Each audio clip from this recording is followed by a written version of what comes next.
เป็นความรู้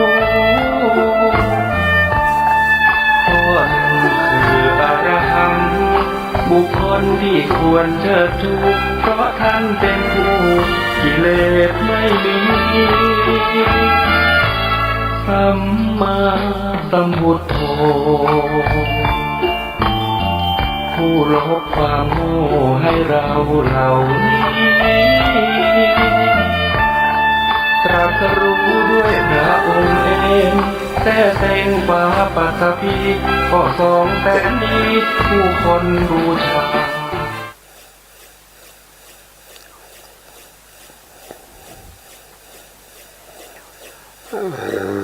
ลังสัมมาสัมพุทโธภะคะวะพุทธังภะคะวันตังอะภิวาเทมิสวากขาโตภะคะวะตาธัมโมธัมมังนามาสามิโสปฏิปันโนภะคะวะโตสาวกสังโฆสังฆังนามามิ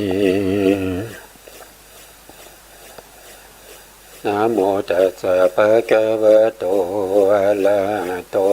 สัมมาสัมพุทธัสสะนะโมตัสสะภะคะวะโตอะระหะโตสัมมาสัมพุทธัสสะ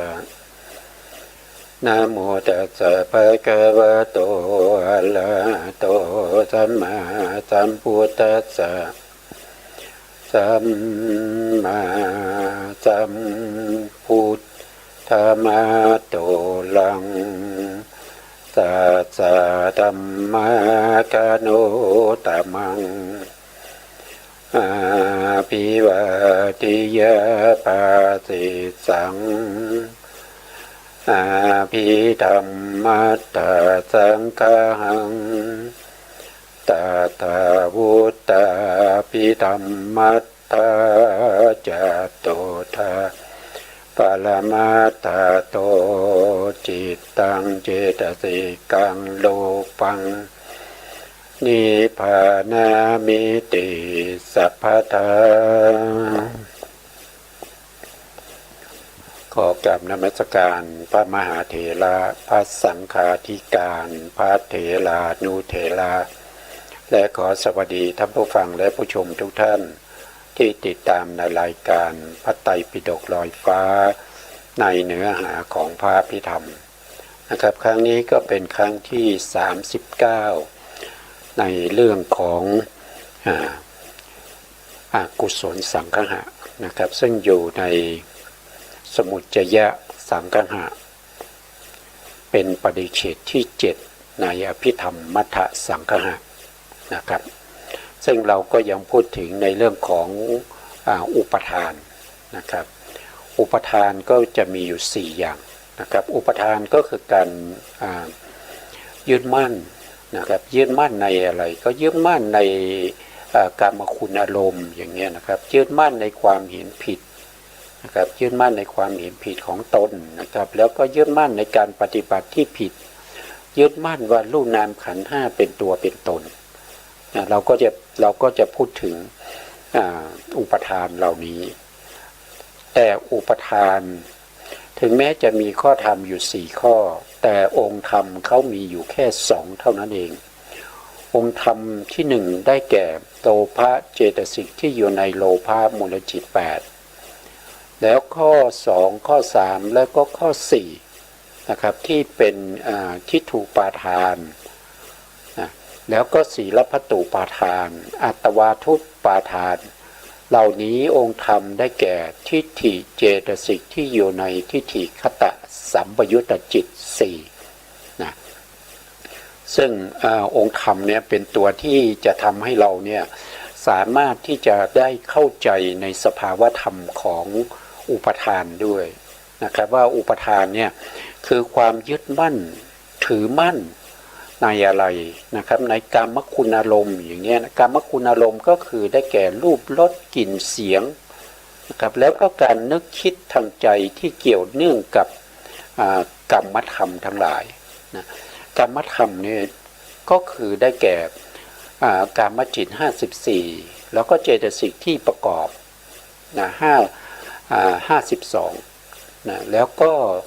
รูป28เหล่านี้เราจะเรียกว่าเป็นกรรมธรรมกรรมธรรมเหล่านี้สามารถที่จะนึกคิดทางใจก็ได้นะครับนะนึกคิดทางใจก็ได้นะแต่มีอยู่5อย่างนะครับที่จะนึกคิดทางใจได้จะต้องได้มาจากการเห็นนะครับด้วยตานะครับเห็นด้วยตาได้ยินเสียงด้วยหู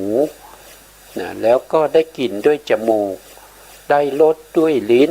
ได้สัมผัสด้วยกายนะครับถ้าว่าโดยอารมณ์ก็คือ1ก็คือรูปารมณ์สัทธารมณ์คันธารมณ์รัสสารมณ์โพธพารมณ์5อย่างนี้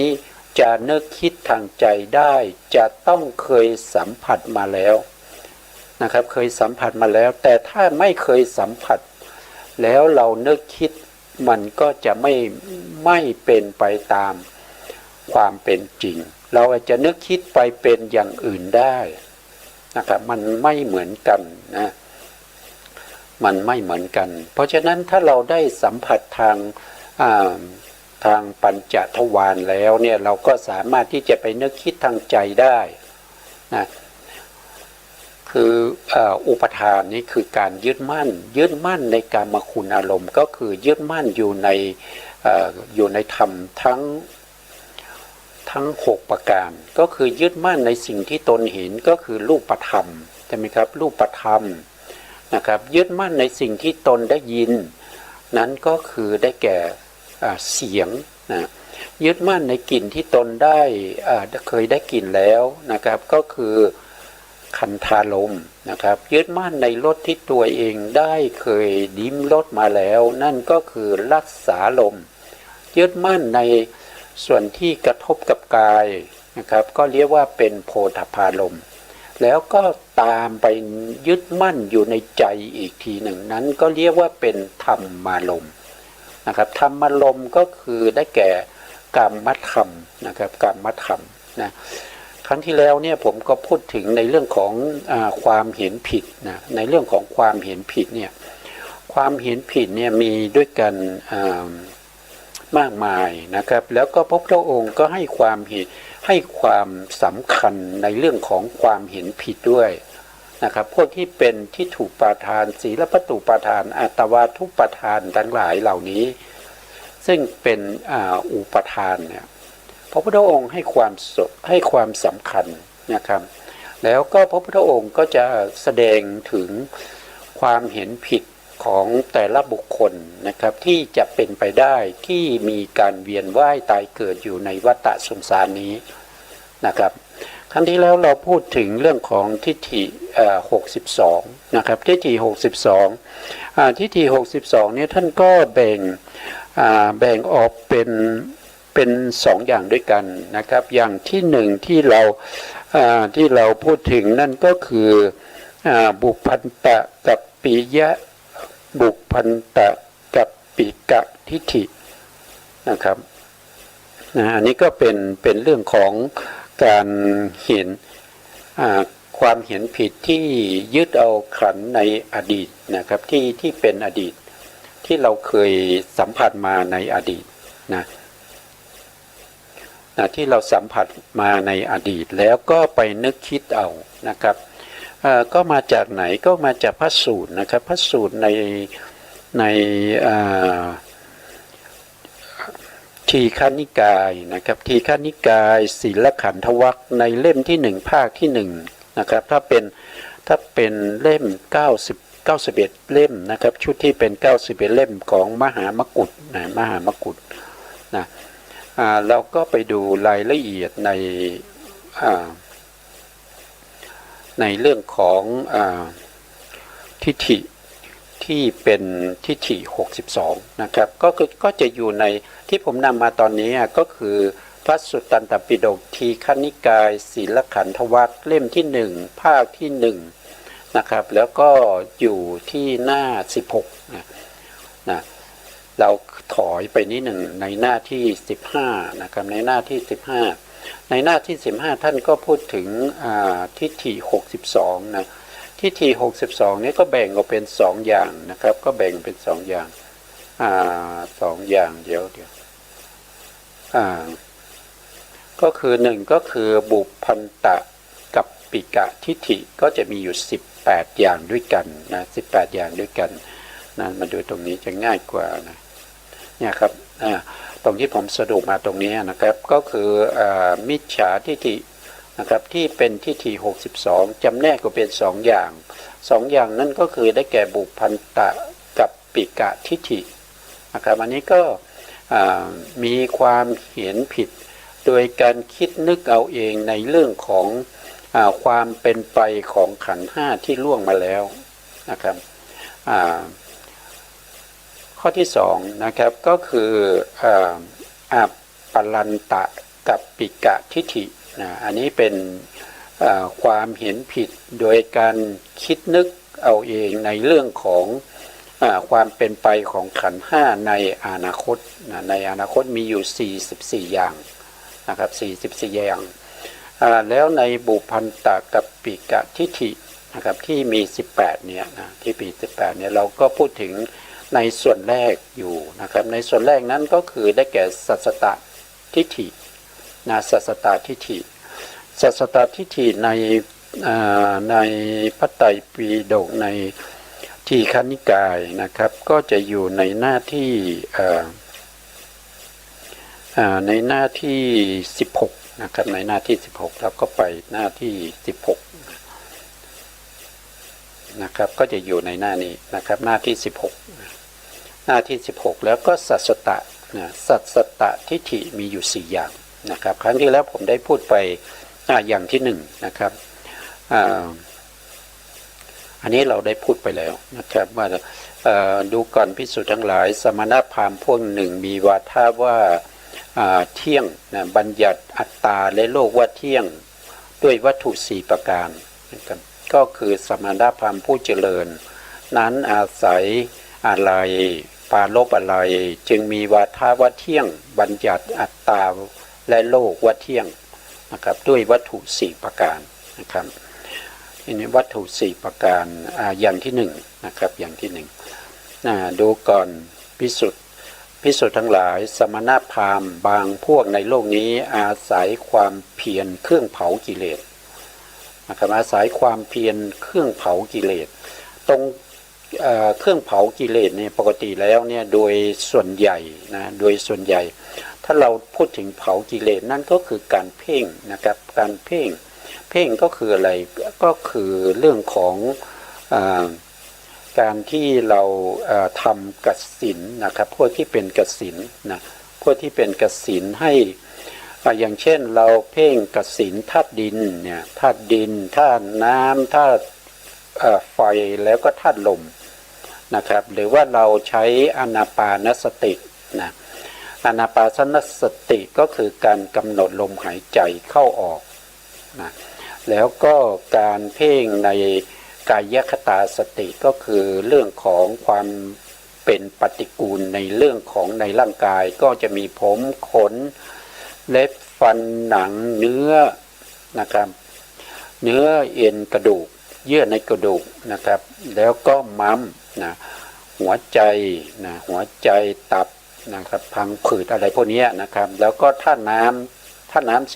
12ก็จะมีน้ำดีน้ำเสมหะน้ำหนองนะครับแล้วก็น้ำเลือดนะครับแล้วก็น้ำเหงื่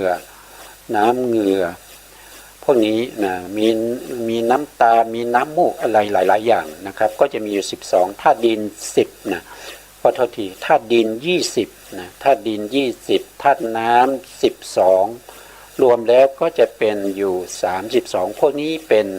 กายคตาสติกายคตาสตินี้เวลาเพ่งแล้วได้ฌานก็จะได้แค่ปฐมฌานได้แค่ปฐมฌานขึ้นฌาน2ขึ้นทุติยฌานไม่ได้ เพราะอะไรก็เพราะว่าการขึ้นทุติยฌานเนี่ยอารมณ์จะต้องละเอียดนะครับจะต้องละเอียดกว่าปฐมฌานแต่กายคตาสตินี่เป็นอารมณ์ที่หยาบไม่สามารถขึ้นฌานสองได้นะครับไม่สามารถที่จะละวิตกกับวิจารได้ว่าโดยพระสูตรนะว่าโดยพระสูตรเนี่ยฌานสองนี้ก็คือละไปองค์ฌานสองเลยก็คือละวิตกกับวิจารถ้าว่าโดยอภิธรรมเนี่ยถ้าว่าฌานสองนี้ก็คือละเฉพาะวิตกตัวเดียวนะครับองค์ฌานละวิตกนะถ้าขึ้นฌานสามก็จะละวิจารอย่างเงี้ยนะครับก็แตกต่างกันอยู่เรื่องขององค์ฌานนะครับคือบุคคลนี้เขาเป็นคนที่เกิดด้วยติเหตุกะปฏิสนธิคือปฏิสนธิเขาเนี่ยจะประกอบด้วยปัญญานะประกอบด้วยปัญญานั่นแสดงว่าเขามีปฏิสนธิที่เป็นปัญญาเมื่อเป็นปัญญาเนี่ยเขาก็สามารถที่จะปฏิบัติเรื่องของสมถะเนี่ยสามารถจะได้ฌานด้วยเมื่อเขาได้ฌานนะครับได้ฌานหนึ่งฌานสองฌานสามฌานสี่จนถึงฌานห้าในอภิธรรมเนี่ยเขาก็สามารถที่จะทำอภิญญาได้อันนี้พูดถึงบุคคลที่เขาเคยได้อภิญญาในภพก่อนนะในภพก่อนก็คือภพที่ถัดจากภพนี้ก็คือภพที่แล้วเนี่ยเขาเคยได้อภิญญา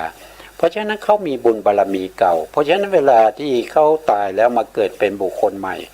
นะครับฌานในภพก่อนเขาอาจจะเสื่อมเขาก็เลยมาเกิดเป็นมนุษย์แต่ถ้าฌานเขาไม่เสื่อมเขาไปเกิดเป็นพรหมแต่ในที่นี้เนี่ยเขาเกิดเป็นมนุษย์นะครับเขาเกิดเป็นมนุษย์แล้วก็ได้ติเหตุกะปฏิสนธินะครับแล้วก็ทำฌานไปจนถึงฌานห้าในอภิธรรมหรือว่าฌานสี่ในพระสูตร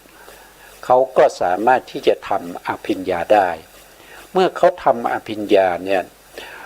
สิ่งแรกที่พระพุทธองค์พูดถึงก็คือเจโตสมาธินะครับตรงนี้นะครับแล้วสัมผัสเจโตสมาธิตรงนี้เนี่ยน่าจะเป็นบุพเพนิวาสานุสติญาณนั่นแสดงว่าเขาสามารถระลึกชาติได้นะครับเขาระลึกชาติได้นะครับเมื่อเจโตสมาธิอันเป็นเครื่องให้จิตตั้งมั่นนะครับเนี่ยจิตตั้งมั่นบริสุทธิ์ผุดผ่องไม่มีกิเลสนะไม่มีกิเลสนะบุคคลคนนี้ไม่มีกิเลสยียวนนะครับแล้วก็ปราศจากอุปกิเลสและเลิกถึงขันธ์ที่เคยอาศัยในการก่อนหลายประการนะครับคือระลึกชาติได้ชาติหนึ่งบ้างสองชาติบ้างสามชาติบ้างจนไปถึงหลายแสนชาตินะครับหลายแสนชาติว่าภพนู้นเราชื่ออย่างนี้นะมีโคตรอย่างนี้มีผิวพรรณอย่างนี้มีอาหารอย่างนี้เสวยทุกข์เสวยสุขอย่างนี้มีอายุเท่านี้จุติจากภพนั้นแล้วก็ไปเกิดภพนู้นนะจากภพนู้นแม้ในภพนั้นนะครับก็ได้ชื่ออย่างนั้นนะครับมีโคตรอย่างนั้นมีผิวพรรณอย่างนั้นนะครับต่อไปในหน้าที่17นะตามระลึกถึงขันธ์ของตัวเองนะครับไปในอดีตชาตินะครับได้หลายแสนชาตินะเขาได้แค่นั้นนะครับเขาได้เฉพาะหลายแสนชาติเนี่ยก็คงก็ไม่ถึงล้านนะครับไม่ถึงล้านชาตินะหลายแสนชาตินี้เป็นการที่เขาระลึกไปนะครับเขาระลึกไปย้อนถอยหลังไปเนี่ยเขาก็เห็นว่าตัวอัตตาเนี่ยตัวอัตตาก็คือตัวจิตนะครับตั้งแต่หลายแสนชาติที่แล้วเนี่ยที่มาเกิดในภพนั้นแล้วก็ไปเกิดภพนี้ไปเรื่อยๆอย่างเงี้ยจนมาถึงปัจจุบันที่เขาระลึกชาติได้เนี่ยจิตนั้นเขาเห็นว่าจิตนั้นเป็นจิตที่ไม่ตายนะครับเป็นจิตที่ไม่ตายเป็นจิตที่เที่ยงนะครับที่ในภพก่อนๆที่ตายเนี่ยก็ตายแต่รูปเท่านั้นเอง แต่จิตเนี่ยก็จะไปเกิดภพนั้นไปได้ร่างนั้นมานะครับไปเมื่อร่างนั้นตายนะไปภพใหม่ก็ไปถือเอาร่างใหม่นะครับก็วนเวียนไปอยู่อย่างนี้อันนี้คือเรียกว่าอัตตานะครับเพราะฉะนั้นเขาจึงเห็นว่าอัตตาคือจิตเขาเนี่ยมันเที่ยงนะครับและโลกในที่นี้ก็หมายถึงว่าภพภูมิที่เขาไปเกิดนะครับภพภูมิที่เขาไปเกิดเนี่ยมันไม่ได้สลายไปไหนนะครับแต่ตัวร่างกายเขาเนี่ยแตกดับไปเหลือแต่จิตนะครับก็ไปอาศัยร่างใหม่อยู่ในภพใหม่นะครับภพเก่าก็ยังมีอยู่เขาก็ยังสามารถระลึกได้ภพเก่ายังมีอยู่นะครับภพใหม่ที่เขาไปเกิดก็มีอย่างเงี้ยเขาจึงบัญญัติว่าอัตตาและโลกเนี่ยเที่ยงนะครับเพราะว่าเขาไปเห็นมาเขาเห็นได้อย่างไรเห็นได้จากการระลึกชาติได้เมื่อเขาระลึกชาติได้เขาจึงเข้าใจอย่างนั้นเพราะการระลึกชาติของเขาเนี่ยไม่สิ้นสุดเพราะว่าเขาระลึกชาติได้แค่หลายแสนชาติไม่ถึง1 ล้านชาติถ้าพูดไปนะครับถ้าพูดไปเนี่ยถ้าพูดถึงโลกของเราที่ตั้งอยู่เนี่ยที่ตั้งอยู่ในปัจจุบันเนี่ยโลกใบหนึ่งเนี่ยที่มีมนุษย์เวียนว่ายตายเกิดอยู่ในโลกใบนั้นไม่เดี๋ยวก็ไปเป็นอะไรไปเป็นเดรัจฉานบ้างไปเป็นมนุษย์บ้างไปเป็นเทวดาในชั้นจาตุมมหาราชิกาบ้างไปเป็นเทวดาในชั้นตาวติงสาไปเป็นเทวดาชั้นยามาดุสิตอย่างเนี้ย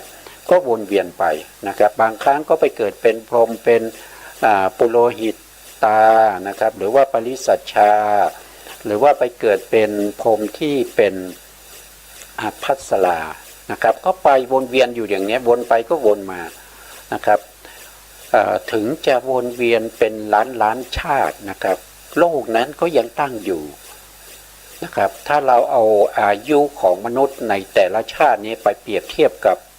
อายุของโลกของเรานะครับโลกของเราเนี่ยจะมีอายุมากนะครับมีอายุมากอย่างเช่น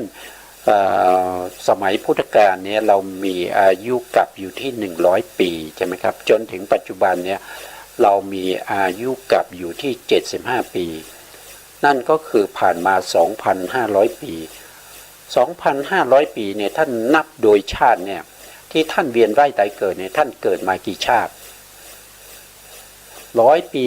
ถ้าเกิดเป็นมนุษย์นะถ้าเกิดเป็นมนุษย์เนี่ย100 ปีก็ได้ชาติหนึ่งใช่ไหมครับได้มาถึง25 ชาตินะครับ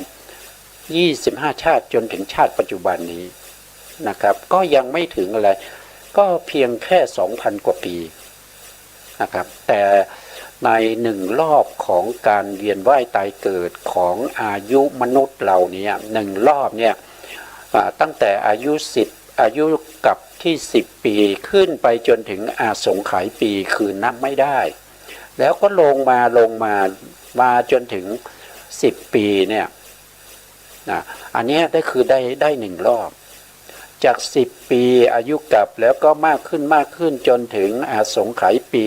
แล้วจากอาสงไขยปีเนี่ย100 ปีลดลงมาปีหนึ่งมาเรื่อยๆจนมาถึง10 ปีเนี่ยแค่นี้เท่านั้นนะครับที่เราเวียนว่ายตายเกิดอยู่ตรงนี้เนี่ยก็จะมากกว่าแสนชาติแล้วนะครับก็จะมากกว่าแสนชาติแล้วเพราะฉะนั้นบุคคลคนนี้ระลึกชาติได้ถ้าเราพูดไปแล้วระลึกได้นิดเดียวนะครับไม่มากนะครับแค่แสนชาตินะครับหลายแสนชาติที่พระพุทธองค์ได้พูดได้แสดงไว้นั่นก็คือไม่ถึง1 ล้านชาตินะครับไม่ถึง1 ล้านชาติแต่ได้หลายแสนชาติก็อยู่ช่วงนิดเดียวเท่านั้นเองนะครับแล้วนอกจากนั้นเนี่ยเขาระลึกไม่ได้เขาไม่สามารถระลึกได้ที่มากกว่านั้นไปนะครับเพราะฉะนั้นเขาจึงมีความเห็นผิดว่าอัตตาก็คือชีวิตที่คือจิตของเขาเนี่ยที่เวียนว่ายตายเกิดเนี่ยเดี๋ยวก็ไปเกิดในภพนั้นเขาก็เห็นว่าจิตของเขาเนี่ยเป็นจิตที่ไม่ดับ นะครับเมื่อตายแต่ร่าง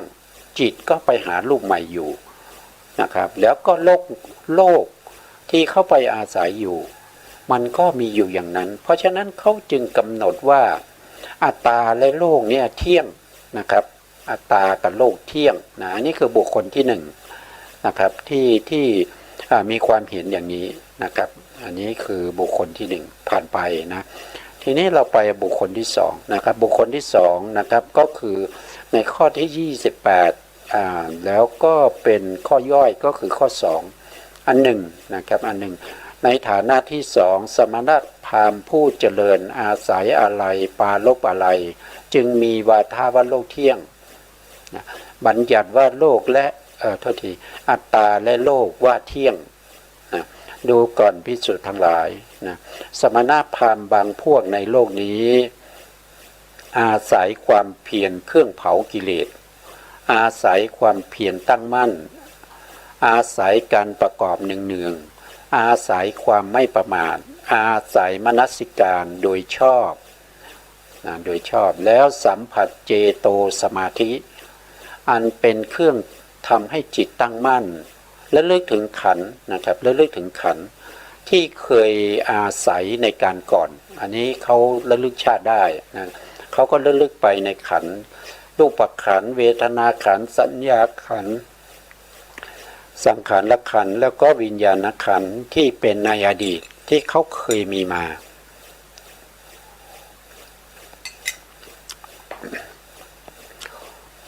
ที่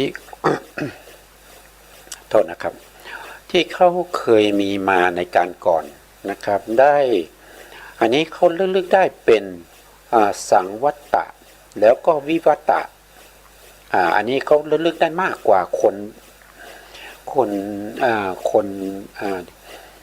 ในข้อที่หนึ่งนะครับบุคคลที่ข้อที่หนึ่งที่เราผ่านมาอันนี้เขาลึกๆได้เป็นสังวัตตะแล้วก็วิวัตตะ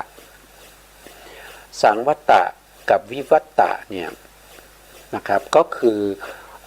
โลกใบหนึ่งนะครับก็คือโลกใบหนึ่งนะ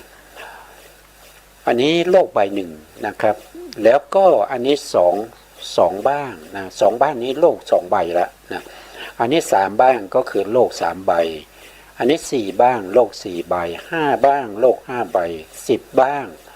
นะครับในโลก10ใบโลกของเราเกิดขึ้นแล้วก็ตั้งอยู่มีมนุษย์อาศัยอยู่แล้วก็หมดเวลาของวิวัตถายีอาสงไขยกลับแล้วก็จะมีสังวัตตะอาสงไขยกลับก็จะมาทำลายโลกนะครับแล้วทำลายจนหมดสิ้นแล้วก็เกิดขึ้นมาใหม่มีมนุษย์มาอาศัยอยู่ก็จะเรียกว่าวิวัตถายีอาสงไขยกลับนะครับนั่นก็เป็นโลกใบที่สองนะครับ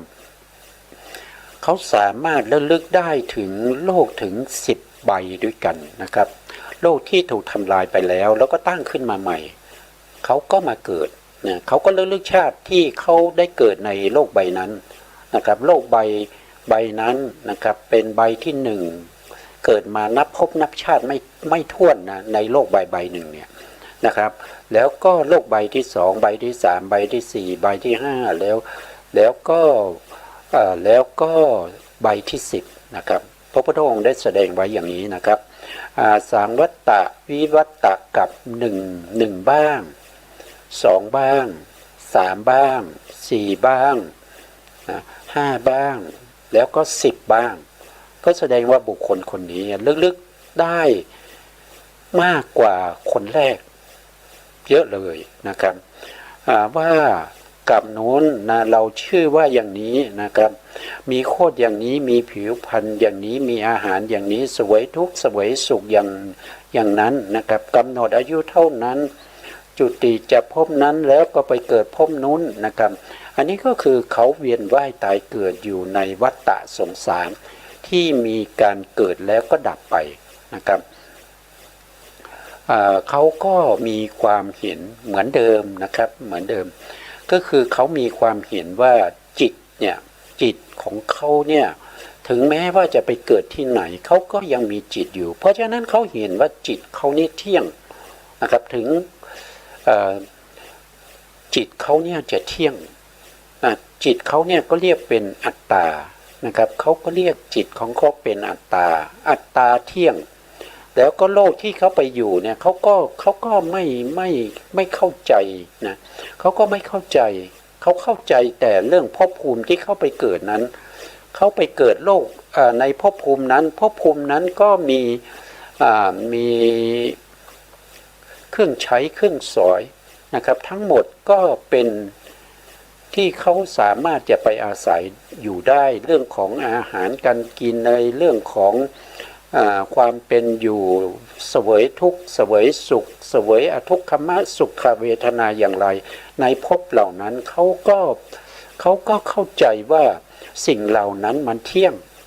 นะครับอันนี้คือบุคคลที่สองที่มีความเห็นผิดที่บัญญัติว่าอัตตาและโลกเที่ยงเขาบัญญัติว่าอัตตาและโลกเที่ยงเนี่ยตรงนี้นะครับเขากล่าวอย่างนี้ว่าอัตตาโลกเที่ยงนะครับก็คืออัตตาก็คือจิตนะครับที่ไปเวียนว่ายตายเกิดอยู่ในสังวัตตะวิวัตตะสงไขยกับเหล่านั้นนะครับอันนี้ก็คือบุคคลที่สองถึงแม้ว่าเขาสามารถระลึกชาติได้ถึงถ้าเราพูดถึงสังวัตตะวิวัตตะนี่ก็ได้ถึง10นะครับได้ถึง10ก็คือโลกที่มนุษย์เราอาศัยอยู่เนี่ยก็เกิดดับไปเกิดขึ้นแล้วก็ตั้งอยู่แล้วก็ดับไปถึง10ครั้งด้วยกันนะครับเขาก็เข้าใจว่านะครับเข้าใจว่าที่เขาไปเกิดเนี่ยถึงแม้โลกนั้นถูกทำลายไปใช่ไหมครับเขาก็ยังไปเกิดเขาก็ระลึกได้ถึงสิ่งที่เขาไปเกิดเขาโลกถูกทำลายเนี่ยเขาไปเกิดที่ไหนเขาไปเกิดเป็นพรหมนะครับเขาไปเกิดเป็นพรหมในอภัสรานะครับอภัสราพรหมนะครับบางท่านอาจจะสงสัยว่าอยู่ตรงไหนนะครับไม่ได้เอาเรื่องของภพภูมิมาให้ท่านผู้ฟังได้เห็นนะครับเดี๋ยวผมหานิดหนึ่งนะครับเรื่องของภพภูมิเรื่องของการเวียนว่ายตายเกิดเนี่ยเรานี่ไม่ใช่นะครับนี่ไม่ใช่เรื่องของภพภูมิอยู่ตรงไหนเอ่ยกับนะนี่ก็ไม่ใช่นะครับอันนี้เดี๋ยวนะครับเดี๋ยวแผนภูมินะแผนภูมิแล้วก็ปรมัตถ์ใจ24ภพภูมินะสังสารวัฏเนี่ยตรงเนี้ยนะครับทีนี้เรามาดูตรงนี้ว่ามนุษย์เราเนี่ยมันเวียนว่ายตายเกิดนะครับมันเวียนว่ายตายเกิดอยู่ตรงนี้ก็เป็นพวกอบายใช่ไหมครับตรงนี้เป็นมนุษย์เรานะครับเป็นมนุษย์เราเวลาโลกเราถูกทำลายเนี่ยก็จะมีเหตุอยู่3อย่างนะครับเหตุอยู่3อย่างที่โลกเราถูกทำลายอย่างที่1ก็คือไฟนะครับไฟที่มาทำลายโลกเนี่ยก็คือการโคจรของดวงดาวในจักรวาลนี้เมื่อดวงดาวทั้งหลายนะครับที่เป็นพระอาทิตย์ที่โคจรมานะครับโคจรมาแล้วก็มาพบกันถึง7ดวงด้วยกันไฟนั้นก็จะเผาโลกของเรานะครับแล้วก็ดาวอื่นๆทั้งหมดแล้วก็เผาพระอาทิตย์ทั้ง7ดวงไปด้วยนะครับก็จะถูกทำลายไปถึงชั้นนี้นะครับปฐมฌานนะปฐมฌานนี้ก็จะถูกทำลายด้วยนะในชั้นปฐมฌานเนี่ยถูกทำลายไปด้วยถูกทำลายด้วยไฟนะถูกทำลายด้วยไฟก็จะตั้งแต่อบายเนี่ยนะครับที่ต่ำที่สุดก็คือมหาเวจีนรกนะครับขึ้นไปจนถึงปฐมฌานนี้ถูกทำลายหมดเลยด้วยไฟนะครับถูกทำลายด้วยไฟนะทีนี้การถูกทำลายด้วยไฟเนี่ยไปถึงปฐมฌานบางท่านอาจจะถามว่าอย่างเช่นสัตว์นรกเนี่ยนะครับแล้วสัตว์นรกก็ถูกทำลายไปด้วยสิก็ตอบว่าสัตว์นรกที่ไม่พ้นจากกรรมเก่านะครับไฟทำลายจักรวาล จะหมดสิ้นเนี่ยสัตว์นรกเนี่ยก็ไปเกิดในจักรวาลอื่นนะครับเพราะว่าการถูกทำลายด้วยไฟเนี่ยเขาจะทำลายไปแสนโกฏจักรวาลคือจักรวาลจะถูกทำลายไปแสนโกฏจักรวาลนะครับ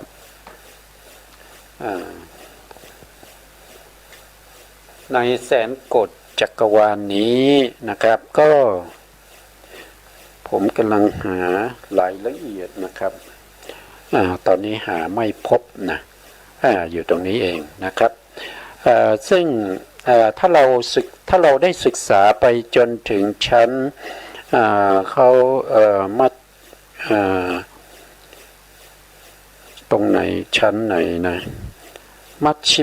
ชิมโทนะครับมัชชิมโทเนี่ยเราก็จะได้เรียนในเรื่องของภพภูมินะครับในเรื่องของภพภูมิเนี่ยท่านก็จะกำหนดไว้นะครับไม่ใช่กำหนดไว้ท่านได้แสดงไว้นะครับในเรื่องของการถูกทำลายด้วยไฟนะครับถูกทำลายด้วยไฟไปจนถึงปฐมฌานภูมินะครับปฐมฌานภูมิก็ถูกทำลายจนหมดสิ้นนะจนหมดสิ้นเพราะฉะนั้นไม่ว่าจะเป็นสัตว์ที่อยู่ในที่ไหนก็ตามนะเขาก็จะไปอยู่ในที่เขาอยู่ได้อย่างเช่นมนุษย์เราเนี่ยก็จะมีกัน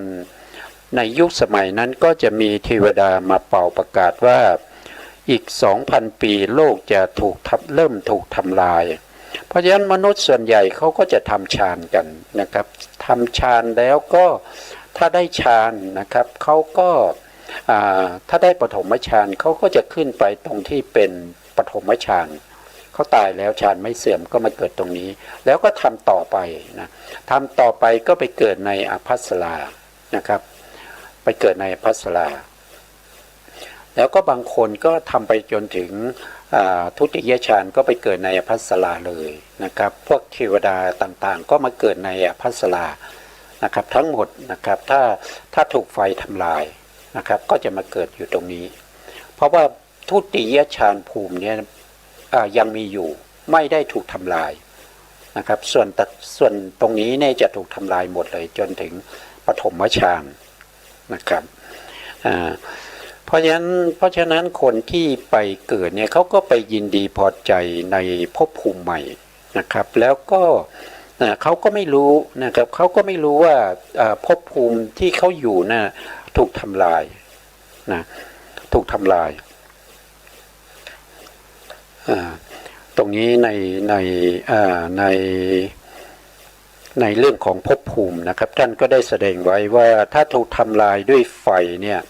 ก็เพราะว่ามนุษย์เราเนี่ยมีราคะก็คือมีโลภะมากนะครับโลภะมากไฟตรงนี้ท่านจะเรียกว่าเตโชสังวัตตะอาสงไขยกับคือกับที่ถูกทำลายด้วยไฟนะครับเพราะว่ามนุษย์ยุคนั้นมีราคะมากโลภะมากนะครับถูกทำลายนะเพราะฉะนั้นบุคคลที่เขา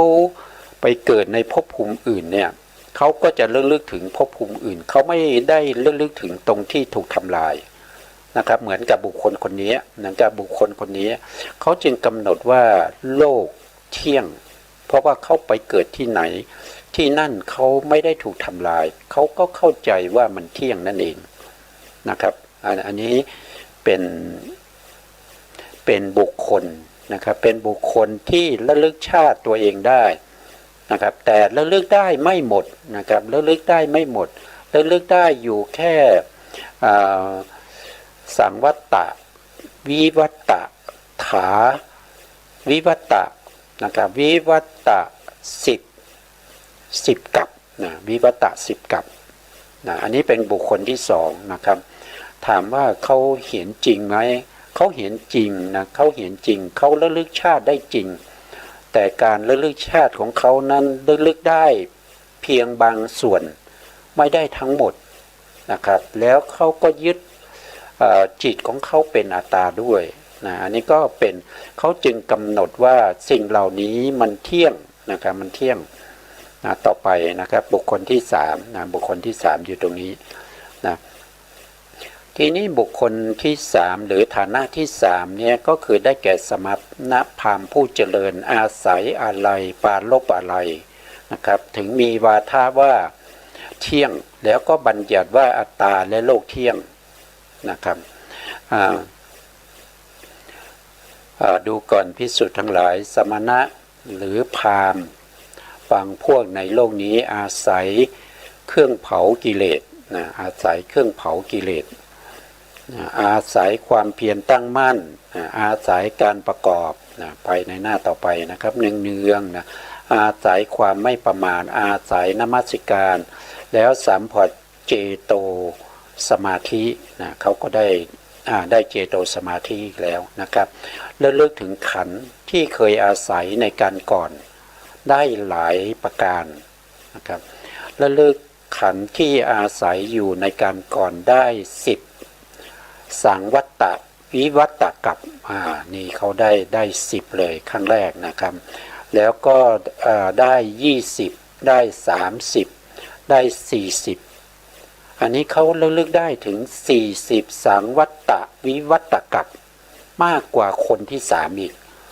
นะครับแต่เขาก็ระลึกได้ไม่หมดนะครับไม่สิ้นสุดนะไม่สิ้นสุด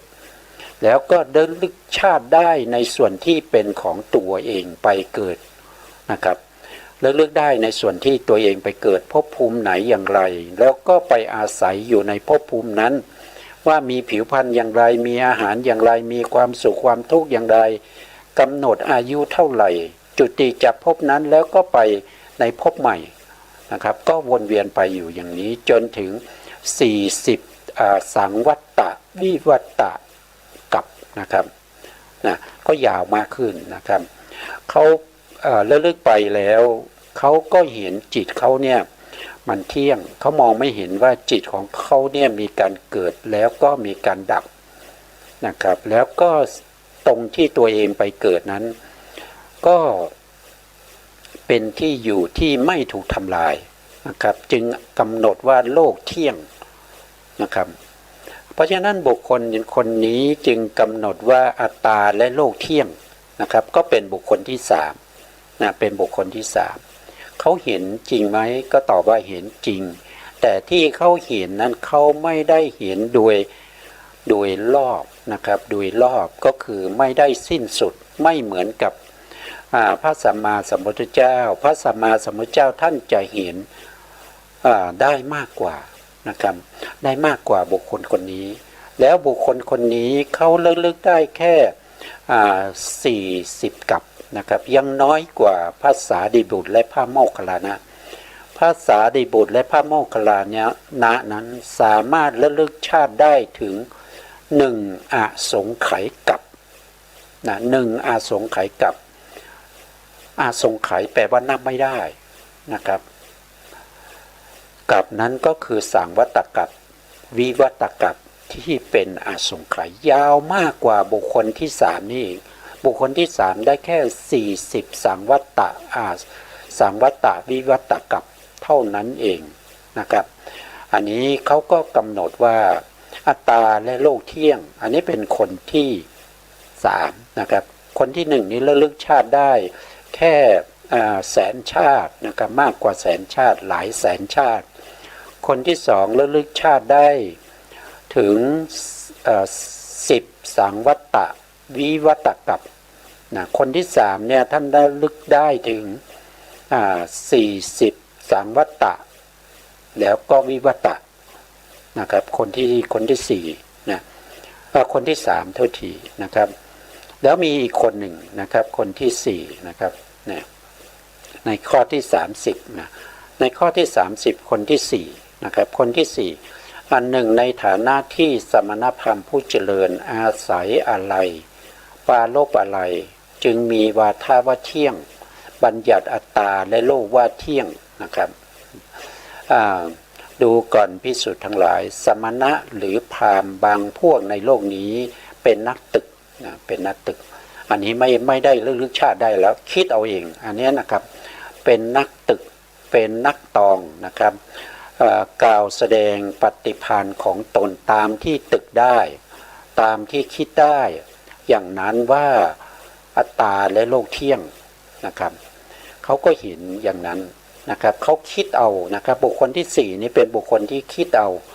นะครับพิจารณาไตร่ตรองนะครับไตร่ตรองแล้วก็มีปฏิภาณนึกคิดไปนะครับและเมื่อนึกคิดแล้วก็นำเอาความนึกคิดค้นตามที่ตัวเองคิดได้ค้นได้เนี่ยมาบัญญัติว่าอัตตาและโลกเที่ยงเหมือนกับคนในปัจจุบันเลยนะครับในปัจจุบันนี้พวกที่เป็นนักคิดทั้งหลายนะครับก็จะคิดแล้วก็ตั้งทฤษฎีตั้งทฤษฎีขึ้นมาแล้วก็กำหนดสิ่งต่างๆให้เข้าไปตรงกับทฤษฎีของตัวเองนะครับอันนี้ก็ได้บุคคลทั้ง4นะครับตรงนี้ผมจะสรุปอีกทีหนึ่งนะครับก็คือในส่วนที่เราเรียกว่าเป็นสัสสตทิฏฐิ4นะครับนะครับคือตรงนี้เนี่ยที่เป็นสัสสตนะครับทิฏฐินะครับที่เห็นว่าอัตตาและโลกเที่ยงนะครับมี4นะครับมี4อย่างที่เราพูดถึงก็คือ1ก็คือเป็นบุคคลที่ระลึกชาติได้หลายแสนชาตินะครับแล้วก็มากำหนดว่าอัตตาคือจิตของตัวเองที่เวียนว่ายตายเกิดเหล่านั้นไม่เคยดับนะครับจากภพนั้นก็ไปสู่ภพนี้จิตของเขาก็ไป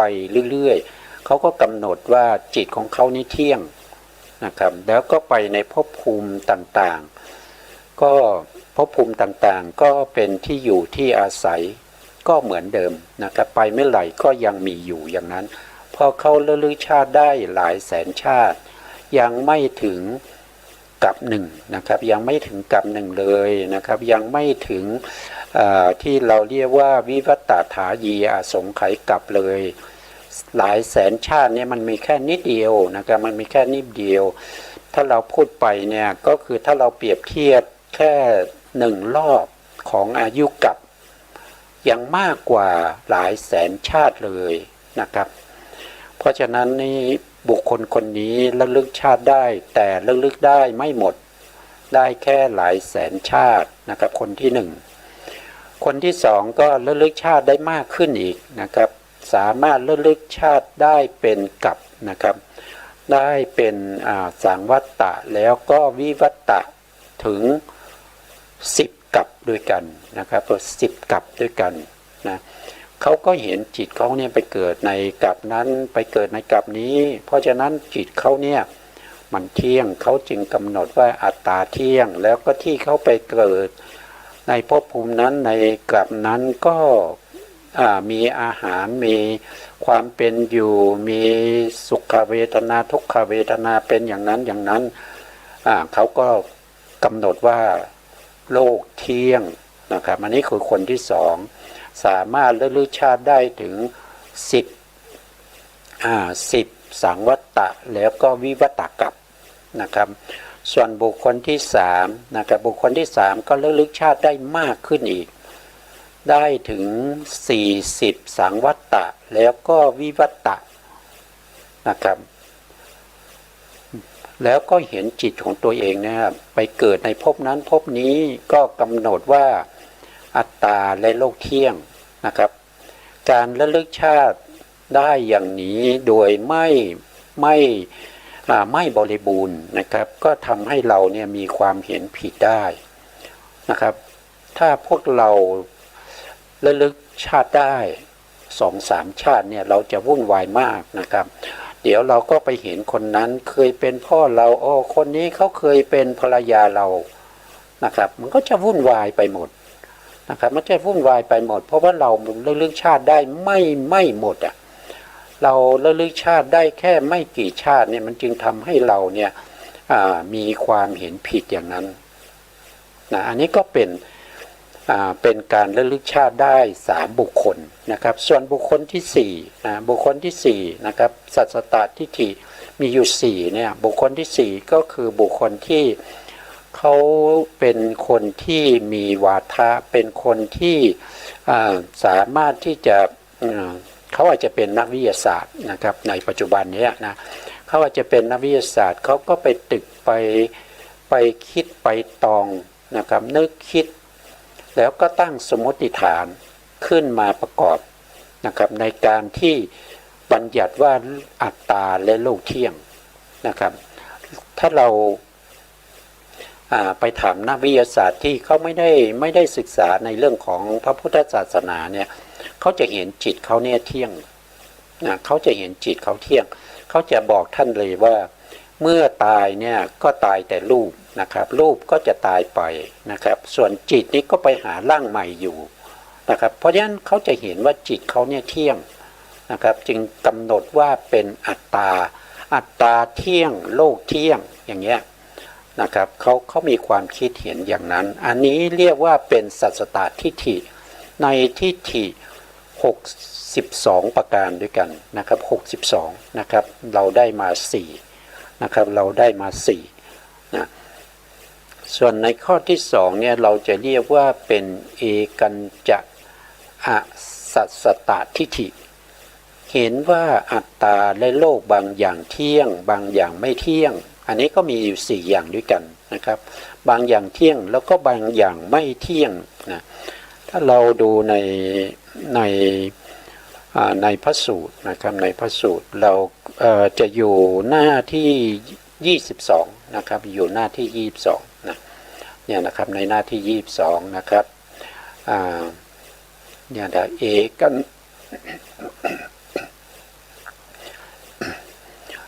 กัญจกสัสสตทิฏฐิ4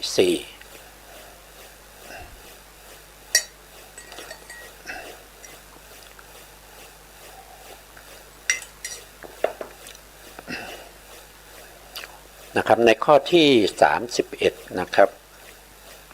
แล้วก็เป็นถ้าเรานับด้วยทิฏฐิ62แล้วนี่เป็นทิฏฐิที่5นะครับทิฏฐิที่5นะครับดูเราก็มาดูนะครับว่าบุคคลคนนี้เขาบัญญัติว่าบางอย่างเที่ยงบางอย่างไม่เที่ยงนะครับดูก่อนภิกษุทั้งหลายมีสมณพราหมณ์พวกหนึ่งมีวาทะว่าบางอย่างเที่ยงบางอย่างไม่เที่ยงบัญญัติอัตตาและโลกว่าบางอย่างเที่ยงบางอย่างไม่เที่ยงด้วยวัตถุสี่นี่ก็สมณพราหมณ์ผู้เจริญเหล่านั้นอาศัยอะไรปาลบอะไรจึงมีวาทะว่าบางอย่างเที่ยงบางอย่างไม่เที่ยงด้วยวัตถุสี่บุคคลที่1นะครับบุคคลที่1ที่อยู่ในเอกัญจสัสสตทิฏฐิ4นะครับเป็นบุคคลที่1ดูก่อนภิกษุทั้งหลายนะครับบางครั้งบางคราวมีสมัยที่โลกพินาศโดยล่วงไปช้านานอันนี้ก็คือโลกถูกทำลายไปช้านานนะครับเมื่อโลกกำลังพินาศอยู่สัตว์เหล่านั้นโดยมากย่อมไปเกิดในอภัสราพรหมนะครับก็ไปเกิดเป็นพรหมอยู่ในชั้นอภัสรานะสัตว์เหล่านั้นได้สำเร็จทางใจมีปิติเป็นอาหารมีรัศมีในตัวเที่ยวไปในอากาศอยู่ในสถานที่สวยงามดำรงอยู่ในภพนั้นตลอดช้านานนะครับดูก่อนภิกษุทั้งหลายบางท่านบางครั้งบางคราวมีสมัยที่โลกนั้นกลับเจริญโดยล่วงไปช้านานก็คือโลกเราถูกสร้างขึ้นมาใหม่เป็นไปช้านานนะครับ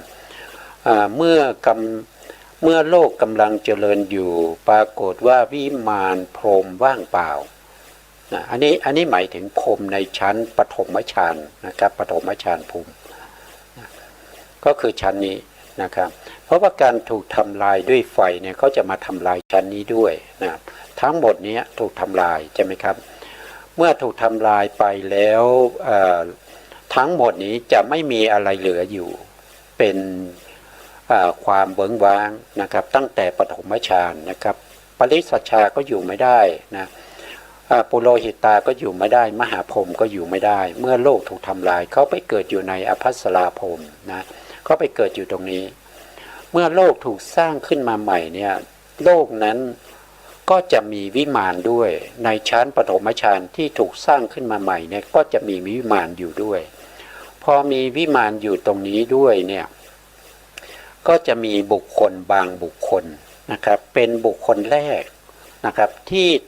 หมดอายุจากอภัสราพรหมหมดอายุจากตรงนี้แล้วก็จุติมาเกิดในปฐมฌานนะครับมาอยู่ในวิมานว่างเปล่าที่ถูกสร้างขึ้นมาเมื่อบุคคลนั้นมาอยู่ในวิมานเหล่านั้นนะมาเพียง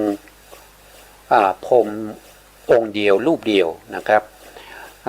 เขาก็อยู่อย่างนั้นมาช้านาน เมื่อเขาอยู่มาอย่างนั้นช้านานเนี่ยเขาเกิดความว้าเหวเขาเกิดความง่วงโทษทีเขาเกิดความว้าเหวนะครับเขาจึงนึกในใจว่าอยากจะให้คนอื่นหรือว่าพรหมลูกอื่นเนี่ยมาเกิดร่วมด้วยเขามีความคิดอย่างนั้นนะเขาก็อยู่มาไม่นานนะครับเขาคิดอย่างนั้นได้อยู่มาไม่นานเนี่ยก็มีพรหมที่เขาหมดอายุจากอภัสราเนี่ยก็มาเกิดในปฐมฌานนี้พอมาเกิดในปฐมฌานนี้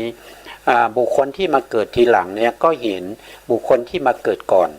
นะบุคคลที่มาเกิดก่อนเนี่ยก็เป็นมหาพรหมนะเป็นมหาพรหมก็มีอำนาจมากกว่านะมีอำนาจมากกว่ามีฤทธิ์มากกว่านะครับเขาก็เลยให้เป็นมหาพรหมแล้วก็มีอำนาจมากกว่าตัวเองก็เป็นปุโรหิตานะครับก็จะมาอยู่อย่างนี้นะครับอันนี้คงจะว่าต่อไปไม่ได้เวลาจะหมดนะครับเพราะฉะนั้นเราก็เอาไว้ในโอกาสต่อไปในครั้งต่อไปเราก็จะพบกันอีกนะครับเพราะว่าวันนี้เวลาหมดนะครับจริงๆแล้วเราพูดในเรื่องของทิฏฐิเนี่ยมันมีความสำคัญนะครับเพราะฉะนั้นก็เราจำเป็นที่จะต้องศึกษาไว้นะครับถ้าเราไม่ศึกษาเนี่ยเราอาจจะเป็นมิจฉาทิฏฐิได้นะครับในภพต่อไปเราไม่มีเรียกว่าเราไม่มีบุญบารมีนะครับวันนี้เวลาหมดครับสุดท้ายนี้ขอบพระคุณพระครูสมุทรวิสุวัฒน์วรกิจโจผู้อำนวยการสถานีวิทยุเพื่อการศึกษาพระพุทธศาสนาและวัฒนธรรม FM 104.5 เมกะเฮิรตซ์วัดไฝหินจังหวัดเชียงใหม่และขอบพระคุณพระครูปริยัติยานุศาสตร์ขอบคุณท่านผู้ฟังและผู้ชมทุกท่านที่ติดตามในรายการพระไตรปิฎกลอยฟ้านะครับวันนี้เวลาหมดครับลาไปก่อนครับพบกันใหม่ในโอกาสต่อไปครับสวัสดี